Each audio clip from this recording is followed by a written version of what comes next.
정관용의 지금 이 사람.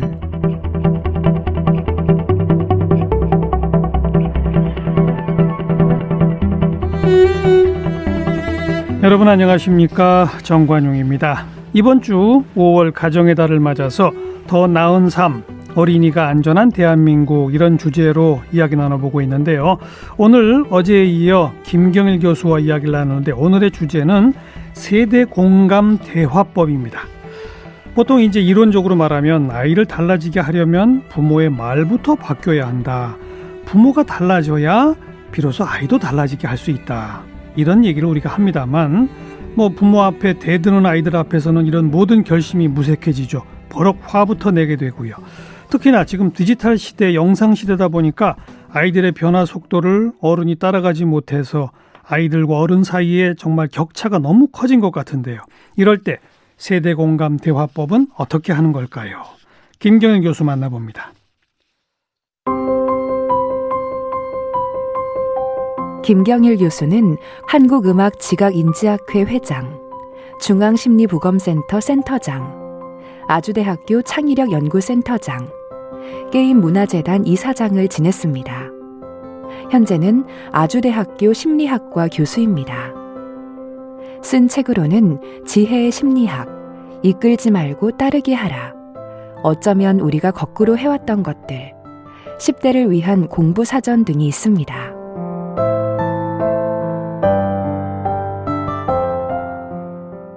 김 교수님 어서 오십시오. 네, 안녕하십니까. 제 느낌에는요. 네. 제가 어렸을 때 부모님과의 세대 차이 느끼잖아요. 네. 그리고 이건 아마 고대에도 있었을 거고. 근데 요즘 대한민국 사회에 예를 들어서 50대와 20대, 40대와 10대 요 세대 차이는 그 어느 때보다 커졌다고 저는 느끼거든요. 개인적으로. 제가 맞게 보는 거예요. 두 이야기 다 정확하게 말씀하신 것 같습니다. 일단 심리학자로서는 모든 시대의 세대 차이는 굉장히 크게 느꼈다. 있었다. 그런데 요즘은 같은 10년 차라도 훨씬 더 크게 느껴진다. 그렇죠. 맞아요. 네. 그 이유가 뭘까요? 요즘 그렇게 극심한 세대 차이가 느껴지게 되는 이유가 뭘까요? 종잡을 수가 없기 때문입니다. 젊은 세대를? 왜냐하면 개인차가 커졌기 때문에. 그 젊은 세대라 하더라도 그 안에서 그러니까 예전에는 동질성이 떨어졌다. 그렇죠. 예전에는 40대인 분의 평균적인 모습이 있었고, 또 20대인 또 청년들의 평균적인 모습이 있었는데, 이 평균 지점들끼리 이제 차이가, 격차가 벌어지면서 그 격차만큼 느끼는 게 세대 차이였는데, 요즘은 40대의 평균이라는 건 없죠. 60대의 평균도 없습니다. 20대의 평균도 없고요. 그러니까 워낙에 각 세대 내에서의 편차도, 세대 내에서의 편차도 커지니까, 그러니까 요 정도 대화하면 되겠다, 요 정도 대하면 되겠다라고 하는 지점까지도 찾기가 어려워지니까 더더욱 막막하니까, 그 막막하고 그다음에 모호한 정도만큼 또 더 크게 느껴지는 게 아닐까 싶습니다. 각 세대 내의 편차가 커진 이유는 뭐예요? 민주주의 때문이죠. 가장 중요한 건. 가장 중요한 건. 그러니까 민주주의의 기본 가치라는 것이 결국은 다양성을 인정하는 거거든요. 그래서 민주주의 사회가 다른 어떤 사회보다도 혼란스러울 것 같지만 타살률이 떨어지거든요. 그렇죠. 타살률이 떨어지는. 이게 독재 국가가 타살률이 훨씬 더 높아요. 그런데 민주주의 국가 타살률이 떨어지는 건 양쪽에서 더 착한 사람이 어느 쪽에서 더 나쁜 사람이 태어나는 것도 아닌데, 연구를 해보면 분명한 건 다양함을 인정하게 만드는 게 민주주의니까 상대방에 대한 적개심을 덜 가지게 표출하게 만들거든요. 그러니까 민주주의 사회에서 다양성을 인정하는 건 계속해서 그러니까 점점 커지는데, 여기에 이제 IT 기술까지 얹어지면서 민주주의의 확장, 그렇죠. IT 기술의 확대. IT 기술은 어떤 영향을 미친 거죠? 그 편차 확대에? 이런 경우 서로 경험하는 폭이 극단적으로 달라질 수 있다? 그렇죠. 그러니까 요즘 이런 말씀 되게 많이 질문하세요. 우리 아이가 학교랑 동네에서 친구가 별로 없다. 고민을 많이 하세요. 근데 아이를 만나보면요, 부모님이 이런 고민을 하고 있는데 어떻게 생각하니? 라고 하면 아이들이 이렇게 얘기합니다. 우리 청소년들이. 심지어 대학생들도요. 아저씨, 친구를 학교랑 동네에서만 사귀는 거예요. 가상 공간에서. 그렇죠. 이미 훨씬 더 먼 거리에 있는 친구들이랑 약간은 느슨하지만 원거리에 있는 친구들이랑 다양하게 만나는 게 일상적이 됐거든요. 예. 그런 시간이 지난 지가 10년이 넘었거든요. 그렇죠. 그러니까 지금 10대, 20대, 심지어 30대는 느슨하지만 다양한 관계로 굉장히 편차가 커졌죠. 네. 경험의 폭은 훨씬 더 넓어졌다고 볼 수 그렇죠. 있고. 네. 그래서 이 세대는 대유행도 없습니다. 그렇겠네요. 네. 한 개의 물건을 몇백만 명이 사는 것도 없고. 각자의 개성은 더 커졌고. 그렇죠. 그러다 보니 종잡을 수가 없다는 네. 말이. 조금 더 평균으로 회귀하는 경향이 강한 60대, 70대 뭐 이런 분들이 볼 때는 예. 굉장히 어렵고요. 파악하기가. 아마 저 경계선이 아마 40대, 그렇겠네요. 50대에 있는 분들인 것 같아요. 이분들은 다양한 모바일 기기도 인터넷도 그전에 또 많이 경험을 했었고 네. 그리고 또 기성세대와도 호흡을 맞춰야 되고 그리고 또 청소년들과 또 혹은 젊은 청년 친구와도 같이 이제 해야 되니까 낀 세대죠. 네. 제일 힘들죠. 네. 그러니까 예전에는 낀 세대가 뭐 40대라고 특정됐지만 사실은 제가 보기에는 4, 5, 60대가 다 낀 세대 같아요. 맞아요. 네, 이제는. 예, 고령화 사회가 되다 보니까 네. 60대가 돼도 부모님 다 살아 계시고 이렇게 되는 거예요. 네. 게다가 연령이 워낙 이제 수명이 길어지니까 그러니까요. 예전보다 같은 직장, 같은 공간에서 공존해야 되는 세대가 훨씬 더 범위가 넓어진 것도 뭐 다양하고요. 네, 당연하고요. 네. 그러니까 제가 그냥 피상적으로 느낀 게 심리학자의 분석에 의해서도 입증이 됐어요. 네. 그만큼 세대 간의 차이는 커졌고 세대 내에서도 편차가 커졌고 이럴수록 서로 대화하기는 어려운 거잖아요. 그럼요. 네. 쉽지 않죠. 쉽지 않죠. 게다가 또 우리나라는 내 주위에 있는 내 옆에 있는 사람들 즉 관계죠. 그 관계로 나를 또 표현하잖아요. 예. 네, 그러니까 왜 자기소개서 쓰면 한국 사람들이 너무 재밌게도 뭐 엄격하신 아버지와 자상하신 어머니 사이에서 막 우리 얘기를 막 관계 얘기를 막 몇남 하면서 몇녀에 몇째로 태어나 그렇죠. 뭐 이렇게 하죠. 네. 그런 관계주의 문화인 한국에서 또 게다가 세대까지 넓어지면 상대방의 세대를 존중하지 않으면 상대방과 대화를 하기가 어려워지는 일들이 많이 벌어집니다. 그런데 서로 다르다고 느껴질 때 네. 그 다른 상대를 존중하기보다는 저 사람 이상해. 이렇게 느끼는 게 또 인간의 인지상정 아니에요? 그렇죠. 네. 심지어는 그리고 그런 느낌을 좋은 말을 상대방한테 하면서도 줄 수 있어요. 좋은 말을 하면서. 제가 그 기업의 임원분들이나 아니면 좀 보통 선배 세대에게 많이 드리는 말씀이 이런 거 칭찬하지 마시라. 이런 칭찬하지 마시라고. 야, 자네 요즘 젊은 친구들답지 않게 일 너무 잘한다. 그 말 하지 마라? 네. 요즘 젊은 친구답지 않게. 요즘 젊은 세대답지 않게. 이 얘기는 뭐냐면 이분이 나를 지금 칭찬하고 있지만 기본적으로 우리 세대를 안 좋아하는구나라는 생각까지 같이 집어넣거든요. 네. 근데 만약에 이렇게 바꾸면 어떨까요? 요즘 젊은 사람들이 이런 걸 잘한다는데 자네가 그런 사람이었구만. 이게 훨씬 나은 칭찬이거든요. 진짜 다르고 다르네요. 네. 그러니까 그러면 이분이 우리 세대의 장점을 좀 보려고 하는 분이네라고 하는 거죠. 후배들한테도 제가 그럽니다. 후배 세대한테도 선생님 나이 드신 분답지 않게 옷 되게 잘 입으세요. 이거 별로 좋은 칭찬 아닙니다. 그러면 그 선생님도 이 친구가 기본적으로 우리 세대를 별로 안 좋아하는 친구구나 라는 게 같이 들어오거든요. 네. 그래서 다양한 세대가 공존을 한다는 건 그 세대가 정말 많이 다르고 그 세대가 정말 심지어는 막 충격을 느끼게 할 때도 있는데 그 세대의 장점이 뭔지를 내가 인식하지 않으면 아마 방법은 없을 겁니다. 네, 장점은. 네. 그러니까 거리가 느껴질수록 네. 차이를 보면 볼수록 네. 상대방을 일단 인정하고 존중하는 것부터 출발해라. 네. 이거는 그냥 절대 불변이죠. 네, 그럼요. 근데 이게 어려워요. 어렵죠. 네. 오늘은 이제 우리 어린이 주제로 하는 요거니까 어린이와 청소년 세대 우리가 보면 참 정말 무슨 생각하고 사는지 모르겠는 나이들도 많잖아요. 네. 그들을 어떻게 존중하고 인정할 수 있는지 그거 좀 알려주세요.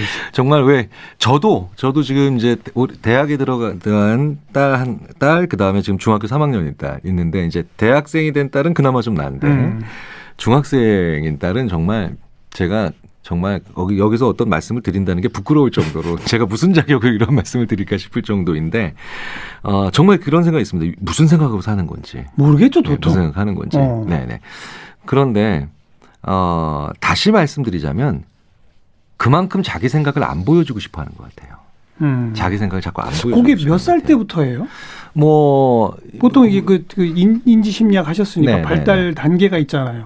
어려서부터 한 서너 살 될 때까지는 그렇게 귀엽잖아요. 네. 그 언제부터가 어떻게 변하는지 좀 쭉 정리해 주세요. 뭐 이런 사이클이 있죠. 네. 그리고 또 개인차도 되게 심합니다. 그런데 대체로 일단은 이제 3살, 4살 넘어가기 시작해서 이제 아이가 말을 하고 그다음에 장난, 놀이 막 이런 것들을 시작하게 되면 나의 모든 걸 부모에게 보여주고 싶다라는 걸 사춘기 한참 전인데도 좀 숨기고 싶은 걸 좋아합니다. 그때부터 시작돼요. 네, 그때 아이들이 어디를 들어가면 동굴, 텐트 이런 걸 좋아하죠. 네. 그러니까 이게 바로 뭐냐면 나만의 세계를 한번 가지고 싶은 거예요. 요때 아이들이 뭘 경험하냐면 이런 걸 저희도 이렇게 표현한다. 판타지를 좋아한다. 이제 왜 메리 포핀스 아니면 피터팬 뭐 이렇게 판타지를 좋아하는데 판타지가 되게 어른들이 보기에는 웃긴 행동이에요. 갑자기 나무 막대기를 하나 가지고 이게 성이라 그러고. 그렇죠. 네. 그다음에 동그라미를 하나 갖다 놓고 이게 뭐 세상에 완전히 뭐 나만의 세계라고 부르기도 하고. 그래요. 그리고 아까 자기가 그렇죠. 슈퍼맨이 됐다 그러고 날아다니는 흉내 내고 막 그러잖아요. 그렇죠. 네. 그게 바로 판타지. 그러니까 존재하는 세상과 존재하지 않는 세상을 왔다 갔다 하는 그런 능력이거든요. 사실은 그건 굉장히 좋은 거죠. 사실 무의미한 게 아니라 인간이 고등 영장류인 이유기도 합니다. 사실 다른 동물들은 판타지를 소비를 하지 못하죠. 네. 예. 그게 지나면 이제 소위 말하는 이제 마음의 계산이 생기면서 빨리 이 위기로부터 모면하고 싶다라고 하는 5살, 6살, 7살 때부터 많이 나오는 게 거짓말이에요. 거짓말. 저는 이게 사실인데요. 저희 첫 아이가 첫 거짓말을 했을 때 사실 그 전에 몇 번의 성공적인 거짓말이 있었겠죠. 속았겠죠. 네. 그러니까 모르고 지나갔는데 예. 적발된 첫 거짓말을 놓고 제 아내가 우리 애가 거짓말을 했다고 막 울고 있는데 속상해하는데 제가 막 이제 일부러 위로하려고 겸 좀 일부러 약간 오버하면서 네. 우리 아이가 드디어 지적 능력이 한 단계 더 상승했다고. 그렇지. 네. 그 나이가 되면 그걸 하게 돼 있다. 네. 그러니까 거짓말의 단계가 또 있고요. 네. 그 다음에 이제 이제 초등학교 이제 지나가면서 무언가에 흠뻑 빠지면서 옆에서 누가 말을 시켜도 잘 하지 않는. 네. 그러니까 사실 무의미한 행동 같은 건데 그냥 차량놀이 하면서 계속 이러고 있다거나 아니면 뭔가 블록 쌓기를 하면서 계속 거기에만 매달리거나 이런 상황들이 벌어지죠. 게다가 이제 사회생활을 하기 시작하잖아요. 그렇죠. 사회생활을 하기 시작하니까 이때부터 아이들이 상처가 많아져요. 상처가 많아져서 부모님을 되게 속상하게 하는 경우가 밖에서 받은 상처를 안으로 가져와 가지고 부모님에게 딱 투정을 부리거나 보여준다거나 네. 이런 의미로 봤을 때는 사춘기 이전에도 사실은 크고 작은 그런 그 역경들이 있죠. 네, 그럼 역경들이 사춘기는 있습니다. 보통 몇 살이죠? 그것도 요즘 빠르면 초등학교 3, 4학년에도 오고요. 그렇죠. 네, 예전에는 중학생 왜 그 무섭다는 중2. 근데 이제 더 빨라져서 3, 4학년이면 슬슬. 네. 그 사춘기라는 건 그럼 뭐예요? 그 앞에 지금 뭐 거짓말부터 몰입 뭐 하나하나가 다 좀 불안불안 위태위태한 모습인데 네네. 그게 폭발적으로 다 응축된 거예요? 그게 이제 하나의 제가 이제 이렇게 표현드립니다. 3살 때부터 사춘기 직전까지 하나씩 부모에게 써본 이 무기들이 이제 종합적으로 장착이 돼서 한꺼번에. 네. 사춘기의 정의가 부모로부터 심리 사회적으로 독립하는 거거든요. 네. 결국은 독립해야 되니까. 그러니까 그 독립 전쟁에 사용이 된다라는 식으로 제가 이제 재미있게 표현을 드리는데 그러니까 한꺼번에 모든 무기들이 사용되니까 이제 부모님이 이제 제정신을 차릴 수 없을 정도로 힘들어지시는 거죠. 네. 재밌는 건요.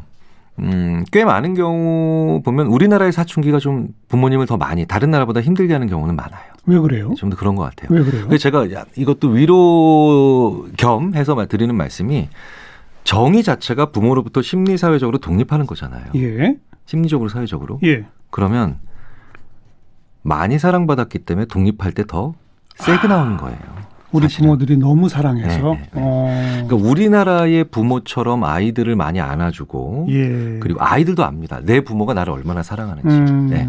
물론 그 사랑이 과해서 문제가 될 때도 있지만 부모의 사랑이 너무너무 강하기 때문에 그러네요. 밀어내기 위해서는 훨씬 더 아이들이 단호하고도 훨씬 더 센 방법을 쓰는 거예요. 우리가 뭐 듣거나 TV 영화나 데서 봤지만 서양의 아이들은 갓난아기 때부터 따로 재우고 네, 요러면서 키우지 않습니다. 뭐 이런다지 않습니까? 네. 근데 우리는 심지어 초등학교 몇 학년짜리도 끼고 자는 경우도 있고 그걸 이제 서양 애들하고는 그러면서 다르다. 그렇죠. 이미 어느 정도의 거리두기를 두고 있었던, 아. 거리두기를 하고 있었던 서양의 문화에서는 그러니까 내가 조금 더 독립적인 개체가 되고 싶다라고 했을 때 그게 그렇게까지 부모가 큰 산이 아니에요.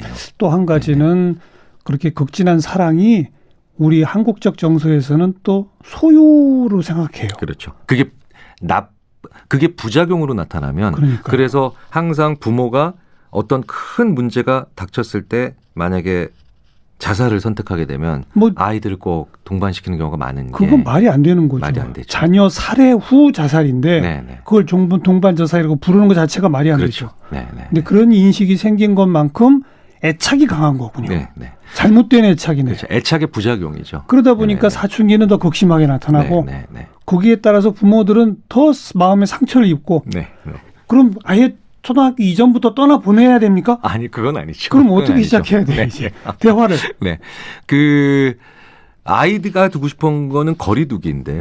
거리를 활용하시면 돼요. 그러니까 그 거리를 우리가 참다 못해서 거리를 두니까 알았어 이제 너랑 나랑 남이야라고 이제 뭐 한 번씩 그렇게 이제 하죠. 이렇게 하시죠. 어. 그 거리라는 게요. 항상 시간이랑 왜 예전에 이제 택시 미터 요금제 바뀔 때 시간 거리 병산제처럼 예. 거리는 시간이랑 같이 있기 때문에 항상 시간을 여유 있게 두고 통보를 하시는 게 제일 중요합니다. 그러니까 무슨 얘기냐면요. 굉장히 사춘기 때 아이들이 민감한 게 침범당했다는 느낌. 그런 거. 부모님들이 날 존중하지 않고 침범당했다는 느낌 많이 받잖아요. 뭐 방에 함부로 들어와서 그렇죠. 그럼 노트를 훔쳐봤다. 그렇죠. 뭐 이런 거. 네네. 근데 침범의 공통적 특징이 뭐냐면 예고가 없다는 거예요. 그렇죠. 네. 예고를 하셔야 돼요. 아주 사소한 것도 예고를 하셔야 되는 게 문 똑똑 두들기고 문 여는 거 그것도 침범입니다. 어쨌든 방금 전에 소위 말하는 포탄을 장전하신 거니까요. 그러면 예를 들어서요. 제가 한번 약간 장난스럽게 저희 막내딸이 이제 중학교 2학년 작년에 지금 2시인데요. 같은 집에서도 이따가 1시간 반 있다가 너희 방에 들어가도 돼? 어허. 이건 굉장히 약간 웃긴 어떻게 보면 약간 헛웃음이 나올 정도로 예. 긴 시간이죠. 예. 근데 1시간 반? 뭘 1시간 반이나 있다 1시간 반 전에 얘기해요? 아니 왠지 1시간 반 전에 얘기하고 싶어. 그러니까 아이가 웃어요. 웃겠죠. 웃어요. 그러니까 밥 차려놨으니까 밥 먹어. 이것도 아이들한테는 침범인 거예요. 몇 이 시기 시에 아이들한테는. 밥 먹는다? 그렇죠. 이렇게? 그렇죠. 그럼 이걸 더 늘려서 한번 장난을 쳐봤어요. 제가. 그래서 지금 오늘 월요일인데 채원아 수요일 날 3시 반에 네 방에 방문할게.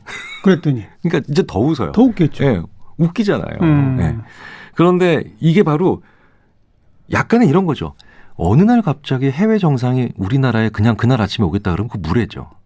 외교적 결례죠. 그렇죠. 외교적 결례입니다. 그러니까 아주 외교적이고 그다음에 아주 존중받는 관계일수록 훨씬 이전에 통보를 하잖아요. 네, 예고하고. 네. 그러니까 그 시간을 약간 장난스러울 정도로 길게 늘려주면서 아이에게 순간적으로 긍정적 착각을 만들어낼 수 있다는 겁니다. 나 존중받고 있구나. 내 방에 들어오기 전에 야 우리 아빠가 있잖아. 진짜 실제로 친구한테 그랬답니다. 야 우리 아빠는 내 방 들어오기 전에 이틀 전에 예약한다. 야. 이런 재미있는 존중감, 재미도 있는 존중감. 즉 거리를 두려고 하니까 알았어 그럼 나도 너한테 시간의 거리를 둘게. 라는 느낌을 서로 주시면 어차피 아이는 질풍노도의 시기에 들어가지만 그 과정에서 내 부모님을 떼어내려고만 하는 게 아니라 알겠습니다라고 준비할 수 있는 이런 시간을 서로 가질 수 있는 장점들이 있죠. 시간 예고. 네. 그다음에 대화를 시작할 때는 어떻게 해야 돼요? 대화라는 게 내가 이제 내가 수요일 3시 반에 들어갈게라고 하는 거는 네네네. 못마땅한 게 많아서 막 할 말이 많기 때문 아니에요? 네. 그럴 때 그거 어떻게 해요? 네. 일단은 그렇게 시간을 두면은 아이가 이제 욕먹을 만한 걸 치워놓을 수 있는 그런 시간을 벌어놓을 수 있죠. 왜냐하면 2층 집에 사는 아이들이 부모와의 갈등이 더 적다.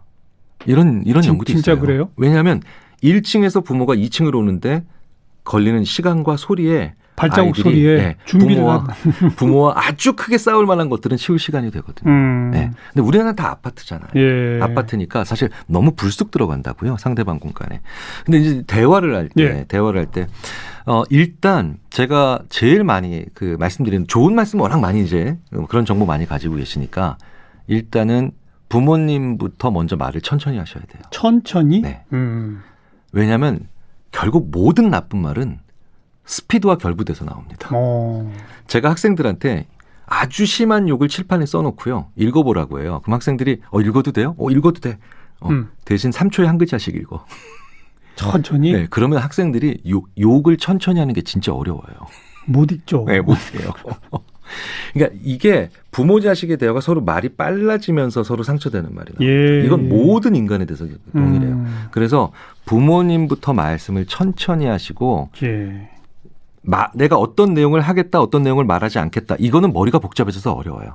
일단 말은 천천히 하자. 아, 그렇구나. 아, 그렇구나. 이렇게 천천히 하시면 말의 톤을 서로 유지하실 수가 있게 되고 내가 흥분하는 건 막으실 수 있습니다. 천천히 말하라. 네. 두 번째로 지쳐있는 상태에서 아이와 대화하시면 안 됩니다. 지치거나 화나 있을 때. 네. 지쳐있기 때문에 화가 더 잘 나요. 네. 인간이 지쳐있을 때 자기 컨트롤 능력이 가장 떨어지거든요. 그렇죠. 그러니까 우리나라에 왜 보복운전과 난폭운전이 많느냐. 경찰 쪽에 계신 분들이 아니 검거해놓고 보면 이렇게 소시민이고 이렇게 좋은 분이 왜 도로에서 그렇게 했을까. 그런 경우에는 대부분 너무 지쳐서 도로에 나간 겁니다. 그러니까 지쳐 있으면 아주 작은 것에도 쉽게 화와 분노가 이루어지게 돼 있거든요. 예. 그러니까 나도 안 지쳐 있을 때. 예. 그러니까 식사하시고 들어가시면 되죠. 식사하시고 들어가면 되고요. 세 번째는? 세 번째는 이게 사실 부부 관계에서도 이런 얘기가 많죠. 결혼은 상대방의 언어를 모방하는 과정이다. 상대방의 언어를 모방하는 과정이다. 예. 그래서 그러니까 원만한 부부는요. 상대방이 한 말을 자꾸 따라해요. 네. 그러니까 여보 나 어제 시장에 갔었는데 너무 더웠잖아. 어제 시장에 갔는데 너무 더웠어? 네, 상대방을 자꾸 따라해주는 행동이 그런 있거든요. 걸 되풀이하기라고 그렇죠. 하던데. 네, 네. 예. 근데 그게 바로 공감의 언어 중에 가장 대표적인 특징 중에 하나예요. 그 되풀이하려면 네. 우선 상대방이 말 끝날 때까지 들어야 되거든요. 그렇죠. 네, 네. 근데 보통 말 빨리 하고 화났을 때는 안 듣고 그렇죠. 말하잖아요. 네, 네. 그죠? 그러니까 이게 삼위일체가 되는 겁니다. 불쑥 들어가서 지쳐 있는 상태인데 불쑥 들어가서 그다음에 아이의 문제를 얘기를 끝까지 안 듣고 하니까 결국 모든 것들이 안 되는 거죠. 충돌밖에 안 되는 네, 거죠. 네, 네. 그러니까 부모님도 사람이에요. 천천히 말하라. 네, 네. 지쳐 있을 때 하지 말아라. 네, 네. 그리고 상대방의 말을 모방해서. 네, 네. 계속해서 이렇게 한 번씩은 아이가 한 말을 내가 한번 따라해 주는 거죠. 되풀이해주고 네, 네, 네. 잘 들은 다음에 네, 그 다음에 이제 내가 할 말을 해라. 네, 네. 그 다음에 이제 우리가 이런 말을 많이 합니다. 아이가 이제 평가받기 싫어하고 그 다음에 결론 미리 내리고 이제 들어가는 말 싫어하고 이런 거 많이 싫어하잖아요. 근데 특히 아이가 부모한테 많이 원하는 것 중에 하나가 바로 뭐냐면 부모는 내 편이길 원해요. 특히 사춘기 아이들은 예. 부모는 내 편이길 원하는데 되게 재밌는 건 부모가 이때 가장 아이 편이 아니에요. 잠깐만요. 근데 아까 사춘기는 심리적, 사회적으로 떠나는 거라고 그랬잖아요. 네, 네. 근데 또 내 편이길 원해요. 그렇죠. 아, 떠나는 나를 응원해 주길 바란다. 그렇죠. 네, 네. 딱 지금 제가 드리고 싶은 말씀을 정확하게. 그러니까 아이가 내 뜻대로 했을 때만 칭찬을 하시거든요. 그런데 내 뜻대로 하지 않고 내 의도와 상관이 없었는데도 아이가 무언가를 잘했을 때를 놓치지 말고 칭찬하셔야 돼요. 네. 그때. 그러니까 뭐 이런 겁니다. 야, 아빠는 원래 이쪽으로 가려고 하면 좋았을 것 같았었는데 너는 이쪽으로 갔었네. 야, 근데도 일이 결과가 괜찮네. 야, 그거 괜찮다. 라고 하면 굉장한 수평감을 아이들이 느낍니다. 아이의 선택을 존중하고. 네네네. 그러니까 아이가 꼭 부모의 뜻을 거스르라는 뜻이 아니라 부모가 생각했을 때 아이 생각에 요건 우리 아빠가 요렇게 A를 선택하기를 원했을 거야. 라고 생각했는데 한번 B를 선택해 봅니다. 그럼 아이는 부모님의 화나 아니면 훈계나 아니면 무언가 훈육을 기대했겠죠. 예상하고 있었겠죠. 기대라기보단 예상했겠죠. 예상하고 있었겠죠. 근데 근데 B도 괜찮네? 라고 하면 아이들이 굉장한 자율성을 부여받은 느낌을 받아요. 근데 그 정도 경지에 가려면 자기 마음을 많이 내려놓을 줄 알아야 돼요. 그럼요. 이게 제가 되면 이렇게 말씀 못 드립니다. 저도 다 안 되니까. 그러니까 부모 세대가 자녀와 공감 대화하고 싶으면 첫 번째 자기부터 내려놔라. 네, 그렇죠. 그런 거죠. 네, 어쩔 수 없습니다. 네. 근데 특히나 아무리 내려놔도 잘 이해가 안 되는 게 이제 마지막 질문이 될 텐데 요즘 어린이 청소년들은 그렇게 가상 공간에 푹 빠져 있잖아요. 네, 네. 그거 정말 이해가 안 되잖아요. 네, 네. 이건 어떻게 해야 돼요? 마이클 토마셀로라고 하는 언어인지 심리학자가 모든 세대는 이전 세대보다 복잡하고 다음 세대보다 단순하다. 그러니까 우리 아이들이 우리보다 더 복잡한 겁니다. 그렇죠. 그러니까 부캐, 본캐 막 이런 거 되게 맞아요. 많은 멀티페르소나 이런 게 많은 게 예. 아이들의 자아가 우리가 가진 자아의 수보다 더 많은 거예요. 그렇겠죠. 네. 그래서 거기는 우리가 볼 때는 가상 현실이지만 그 아이들한테는 그게 현실입니다. 그것도 그냥 다 존중해 줘야 돼요. 네. 그건 어쩔 수 없습니다. 그거는 그거는 아이를 가상 현실에서 빼놓아야 된다? 사실은요. 100년 전에 전화기를 가지고 연인끼리 통하는 모습을 보면서 그때 당시 어르신들이 저게 무슨 연애야? 이랬어요. 이랬어요. 네. 그러니까 아이들이 우리보다 더 많은 자아를 가지고 있기 때문이니까 그 아이가 거기서 보이는 자아가 나쁘게 가지 않는 것은 되게 중요합니다. 하지만 그 자아가 존재한다는 것은 분명히 존중하셔야 됩니다. 그건 어쩔 수 없는 현실인 것 같습니다. 네. 근데 또 그러자면 끊임없이 대화를 유지하고 이어가면서 애들이 요새 뭐 하고 사는지는 알아야죠. 그래서 그걸 전혀 모를 때 정말 입에 담기도 끔찍하지만 무슨 뭐 사이버 성범죄인 막 이런 것들까지 빠져드는 거 아닙니까? 네. 그래서 오늘 뭐 마지막으로 드리고 싶은 말씀은 아이가 학교에서 돌아왔을 때요. 오늘 무슨 일이 있었냐 물어보시기 전에 오늘 나한테 무슨 일이 있었는가를 꼭 얘기를 하셔야 돼요. 부모가 먼저? 네. 아이들이 입장에서 보면요. 조사관이에요, 부모님들이. 그러네요. 근데 저는 언젠가부터 한번 바꿔봤어요. 야, 있잖아. 우리 학교에는 박 교수님 되게 이상해. 그러면서 야, 오늘 너 어떤 일이 있었는 줄 알아? 그러니까 제 얘기를 먼저 했어요. 자기 패는 안 풀고 내 패만 풀려고 하는 부모님이 사실은 그렇게 아이들 입장에서는 그렇게 그걸 결국 이렇게 곱게만 보이지는 않을 거예요. 네. 근데 제가 어느 순간 계속 풀기 시작하니까요. 제 일들을. 어느 날 아이가 참견해 주더라고요. 그냥 그 최 교수님한테 일러 아빠. 그러다가 지 얘기도 해요? 그러니까요. 이게 왜 아이들과의 대화도 사람 대 사람의 기브앤테이크라는 걸 왜 몰랐을까라고 저도 한번 반성을 하게 되더라고요. 네. 먼저 부모님이 자기 이야기도 하셔야 됩니다. 역시 우리 김경일 교수는 사람을 놀래키게 하는 재주가 있어요. 부모 세대가 스스로 마음의 욕심을 내려놓고 자녀 세대를 인정해라. 뭐 보통 이런 얘기까지 하거든요. 근데 한 걸음 더 나가서 자녀가 오늘 뭐 했는지 궁금하면 자기한테 있었던 일 얘기부터 먼저 풀어놔라. 여기까지 듣는 사람은 별로 없었습니다. 혁명적 전환이네요, 이것도. 네, 세대공감 대화법에 대해서 오늘 김경일 교수와 함께했습니다. 교수님 고맙습니다. 감사합니다. 오늘 함께하신 정관용의 지금 이 사람은 KBS 홈페이지와 모바일 콩, 다양한 팟캐스트를 통해 다시 들으실 수 있고 유튜브를 통해 무삭제 인터뷰 동영상을 함께하실 수 있습니다.